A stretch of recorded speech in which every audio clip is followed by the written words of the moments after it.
IPS ఆఫీసర్గా పనిచేశారు. నాకు తెలిసి డీజీగా ఆ స్థాయిలో వాలంటరీ రిటైర్మెంట్ తీసుకున్నటువంటి వ్యక్తులు కూడా ఈ సెక్షన్లు పెట్టలేదు, ఆ సెక్షన్లు పెట్టలేదు అని బయటికి చెప్తే అవును నిజమే కదా అనేది ఒకటి ప్రొజెక్ట్ అవుతుంది. సో దానికోసం ఆ ప్రాజెక్ట్ కావాలి కాబట్టి అట్లా మాట్లాడతారు. అంతో ఎంతో పాత డిగ్రీ ఉంది కాబట్టి నన్నైతే గిట్లయితే నమ్ముతారు కాబట్టి ఆ మేక ముంగడికి వచ్చి అట్లా వదులుతారు. అంటే మొన్న ఆయన అంటే మీడియా రిపోర్టర్ లాగా లేకపోతే ఛానళ్ళ లాగా కూడా వీడియోలు కూడా చేసి పంపిస్తున్నారు. ఇప్పుడు ఆయన బాధ, ఆయనకి ఎగ్జిస్టెన్షియల్ బాధ ఆయనకు ఉంది. ఏనుగు మీద పోయి అసలు గడీలను గుల్లగొడతామని చెప్పినటువంటి వ్యక్తి గతంలో ఫామ్ హౌస్ గడీలక నిలబడిపోయాడు. ఆయన ఎగ్జిస్టెన్స్ గురించి ఆయన తాపత్రయం ఆయనకు ఉంది. గతంలో పోలీస్ అధికారులు లెక్క చేసినాడు కాబట్టి ఇప్పుడు కనీసం నేను ఆ సెక్షన్స్ అన్న మాట్లాడితే నన్ను కొంచెం నమ్మేటటువంటి కొంతమంది సెక్షన్స్ ఉండకపోతారా అనేటటువంటి ఒక ఆశతో కొంత క్రెడిబిలిటీ ఉన్న ఆఫీసర్గానే అయితే ఉండేది.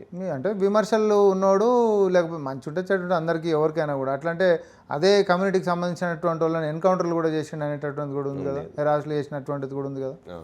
సో అదే గతం అది మనకు సంబంధం ఉన్నటువంటి వ్యవహారం కాదు.